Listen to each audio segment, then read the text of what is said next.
नमस्कार विद्यार्थियों, शारदा बाल निकेतन उच्च माध्यमिक विद्यालय के YouTube चैनल पर आपका हार्दिक स्वागत।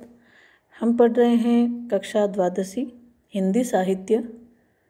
आज हम पद्य भाग का पाठ क्रमांक 3 पढ़ेंगे और रहीम के बारे में जानकारी प्राप्त करेंगे।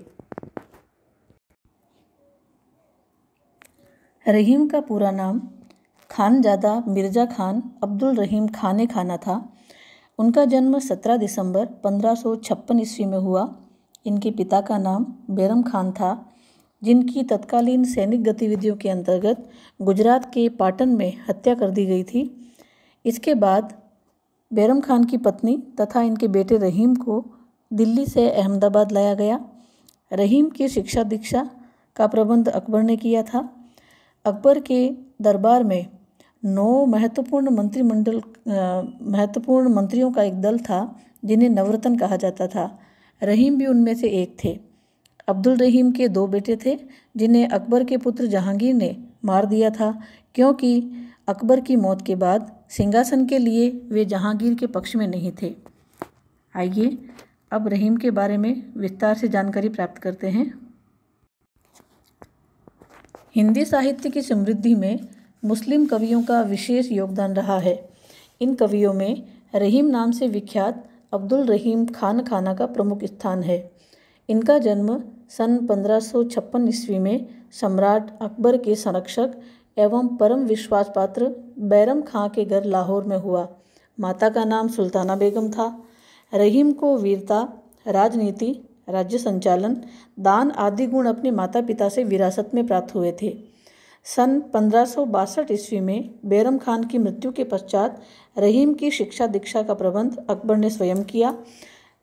रहीम तुर्की, अरबी, फारसी, उर्दू, हिंदी, संस्कृत आदि अनेक भाषाओं के जानकार थे।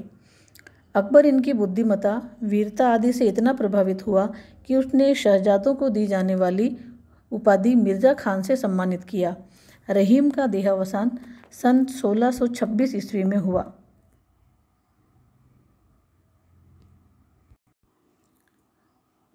रहीम बहुमुखी प्रतिभा के धनी थे। बहुमुखी अर्थात अनेक तरह की प्रतिभाएं उनमें थी। उनके व्यक्तित्व में विविध गुणों का विलक्षण योग था। विलक्षण अर्थात अद्भुत। वे मुसलमान होकर भी कृष्ण भक्त थे। वे एक ही साथ सेनापति, प्रशासक,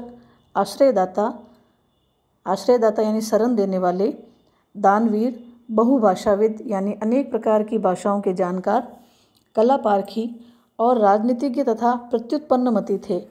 प्रत्युत्पन्नमति यानी अतिशीघ्र सोचने की क्षमता होना, हाजिर जवाब होना, निर्णय लेने की क्षमता होना।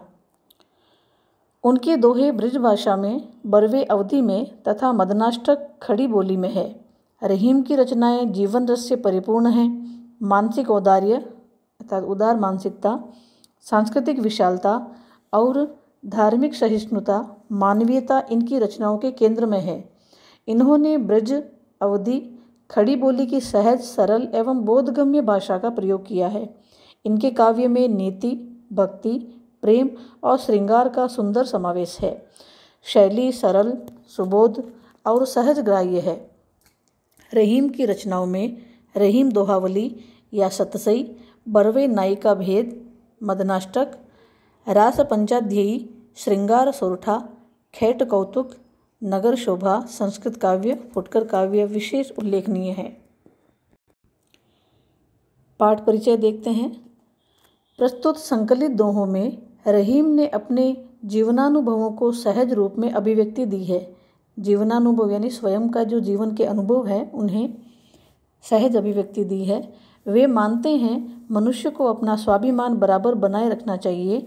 संगति जीवन को पर्याप्त प्रभावित करती है। मनुष्य जैसे आचरण वाले लोगों के साथ रहता है, वैसा ही बन जाता है, परंतु जो उत्तम प्रकृति के होते हैं, उन पर बुरे लोगों का प्रभाव वैसे ही नहीं पड़ता, जैसे चंदन के वृक्ष पर सांप लिपटे रहने पर भी चंदन अपनी सुगंधि नहीं छोड़ता। रहीमदास जी ने अपने जीवन के अनुभवों को अपने दोहों के माध्यम से व्यक्त किया है, जिनमें उन्होंने मानवों को शिक्षा दी है कि जिस प्रकार की हम संगति करते हैं, जिस प्रकार के लोगों के साथ हमारा उठना बैठना रहना होता है, उनका असर, उनकी संगति का असर, उनके आचरण का प्रभाव हमारे पर भी पड़ता है।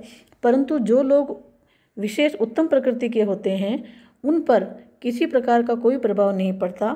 कैसे नहीं पड़ता? जैसे चंदन के वृक्ष पर सांप लिपटा होता है। चंदन बहुत ही खुशबू देने वाला पेड़ होता है, परंतु सांप जिसके अंदर जहर भरा होता है, अगर चंदन के पेड़ पर सांप लिपटा रहे फिर भी चंदन अपनी सुगंधी नहीं छोड़ता, वैसे ही जो उत्तम प्रकृति के मनुष्य होते हैं उन पर भी बुरी संगति वाले लोगों का असर नहीं पड़ता। रहीम ने यह भी बताया कि विपरीत स्वभाव के लोग एक साथ परस्पर सद्भाव से नहीं रह सकते। रहीम इस बात पर जोर देते हैं कि मनुष्य को प्रेम भाव बनाए रखना चाहिए तथा पेड़ पौधों की तरह दानशील प्रवृत्ति रखनी चाहिए। जिस प्रकार पेड़ का तना, पत्ती, फल, फूल सभी औषधि रूप में या किसी न किसी रूप में हमारे जीवन में काम आता है, और पेड़ पौधे जिस प्रकार देने की ही प्रवृत्ति रखते हैं, उसी प्रकार मनुष्य को भी सभी से प्रेम बनाए रखना चाहिए और देने की प्रवृत्ति रखनी चाहिए। मनुष्य को दुष्ट प्रकृति के लोगों से मित्रता और शत्रुता दोनों प्रकार के संबंध नहीं रखने चाहिए। जो व्यक्ति दुष्ट प्रवृत्ति का है, जिसका स्वभाव दुष्टता का है, उससे ना तो मित्रता रखनी चाहिए और ना ही शत्रुता। वस्तुतः रहीम के दोहे जीवन की पाठशाला है, जिनमें धर्म, नीति, व्यवहार, राजनीति आदि जीवनोपयोगी विषय अभिव्यक्त हुए हैं। जीवनोपयोगी यानी जीवन के लिए उपयोगी।